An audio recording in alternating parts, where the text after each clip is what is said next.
probability plot in Excel we are going to do. This has another name called Rankit, QQ, quartile to quartile, PP, probability plot. Very wonderful. In order to know whether the continuous data follow the normal distribution, one of the method we have seen before, like Anderson-Darling test, Kolmogorov, and so on. Now we are going to take a look, not from the actual data, but just from area and z value, we are going to find whether it will follow the normal distribution or not, right? So how to do, this is the actual data. And then you have order value. Order value is nothing but this data has to be in the small to big, and then order value you can put like 1, 2, 3, 4, 5 and all that, right? So this is the one, and from there we can calculate the area. Area, what we mean by area is that, for example, it's 19 data we have. 19 mean 1 divided by 19. Each will have 5% area, right? So on and so forth. And similarly, so second value will have, for example, if you take the second value, will have 10% of this and all that. That same thing I have done here. You can see here 1 divided by and whatever the value plus 1, and then the next value you can just keep doing it. From this value you can keep adding it, and then you will get the cumulative area as such. From there we can find the z value. Z value we are using normal n norms s inverse, right? So we are not calculating the actual value, we are calculating from the area. So from there it gives this value. So let me do it quickly here.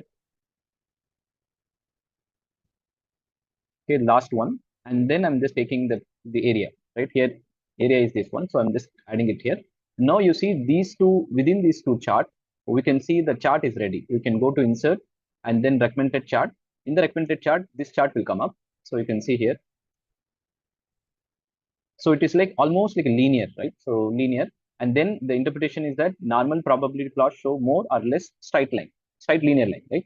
We conclude that the data approximately normally distributed. This is one. The same method we have done using the Kolmogorov method last time.